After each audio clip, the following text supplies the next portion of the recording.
All right, guys, what's going on? Back in the barn, and today we're gonna be working on the DRZ again, switching that thing over to a full-blown dirt bike. And right now, man, I got the wheels in front of me, and I bought these things used, so they definitely need cleaned. I'll show you right quick. These things, man, are pretty crusty. This one, the back one's not so bad. So this front wheel is actually from an RM 125, like an '04 or something. And I read in forums that this will fit. So if it doesn't fit, then we'll just get another one. But this wheel is definitely off of DRZ. I bought this on eBay. Well, it said it was for a DRZ. So got a rotor for it. And I actually had these rotors from when I initially bought the DRZ. This is my stock rotor off the 22. I kept this when I sold the wheels, which was a mistake. But anyways, and that's a new sprocket. But yeah, man, we're gonna convert this thing over to dirt. I guess selling the original wheels wasn't a mistake because it funded the whole Supermoto swap in general, and I love the way the freaking Supermoto swap worked. And so far on this setup, I think I'm $80 on the rear wheel and maybe like 50 on the front, so 130. And I sold my spare set of wheels for, I don't know, man. I think I sold my spare set for like 500, or my stock set for like $500. So you know how I do it. We freaking are cheap. So take the wire wheel, grind these things down, and then put some penetrating oil on all this stuff, and hopefully we can get these spokes to turn. And if not, then I guess we'll cut them out and relace it.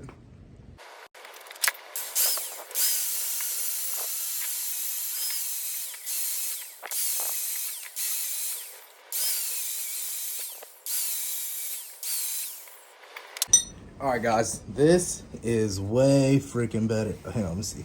There you go. That is way freaking better than what it was. So I could do the sides, but I don't know. It's a tube tire, so probably won't even mess with it. So yeah, let me do the other one real quick. The other one's not as bad, and then get these things inside. So we're inside. We got tube for the rear, tube for the front. I got bearings for the rear. The bearings in the front are fine, new chain. And then I got a new bracket for the rear rotor. Because if you remember, on this bad boy, we grinded this one down to fit the Supermoto wheels. Not sure if you can see that. And I'm not trying to run that on dirt bike wheels. And then we got some tires found on Marketplace in really good shape for like 50 bucks. So went super cheap on this, and fingers crossed, praying to God that I did not pinch it with those, because I'm notorious for pinching dirt bike tubes. So I got some Gorilla tape. I'm gonna tape this up and then put the rim locks on, and then yeah, I guess I'll pick it back up after I do that. And then, or do you want to get set up? We'll just get you set up, do a time lapse. I forgot to mention, you most definitely need to air these tubes up a little bit before you put them in the freaking tires. So air those up, cover them in powder so they can slide, try not to get pinched, and yeah, we'll get going.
All right, so got the rear wheel on, the camera died, but take my word for it, you didn't want to see it. This thing absolutely kicked my ass. So I'm gonna do the front one, and then I'll show you both when they're done, and then we will start taking that stuff off. I don't know if it'll be the same video, might be the next video, but we're definitely gonna at least get these on.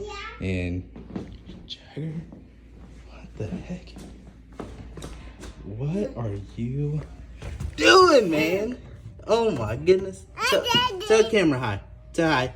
Hi. All right. Anyways, so I'm gonna get this I'm gonna get the front wheel on. I'm pretty sure I didn't pinch the tube. Get the front wheel on, get these bolts tightened up on the swing rotor and the sprocket, and then yeah, I'll let you guys see it after that. Yeah, so got both of these bad boys on.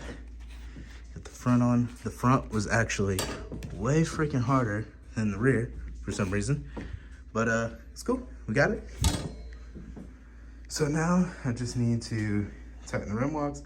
They hold air, which is great. So I didn't pinch a tube. That's phenomenal. So last things I need to do are, I think I need to make spacers for these because pretty sure I hacked up the stock spacers that I had when I was trying to fit these wheels. And then I'm not sure if you guys remember, but I made custom spacers for the front and the back. So I might have to make spacers for this because I'm not about to order them for like $40. I'll just make my own again because it was pretty easy. So I just have to tighten down those wheels, tighten down the rim locks, tighten down the sprocket because I haven't tightened that yet. It's just hand tight. Tighten down the rotor. It's just hand tight, not even hand tight. And then switch out these bearings because this bearing is seized in here. And then what I'll do is take this steel wool. I found out cleans wheels great. So take the steel wool and then go around the whole freaking wheel. And I'm not even sure if you can tell, but no steel wool. Steel wool, let me see. Like, look at this spot right here. Bro, freaking look at that. Look at that rust right there. Let me get that.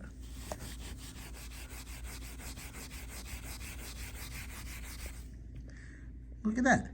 Comes right off. So I'm gonna do that around the whole wheel, get that thing cleaned up, and then, like I said, we'll start taking this apart, taking all that apart, and getting ready for this thing to go on.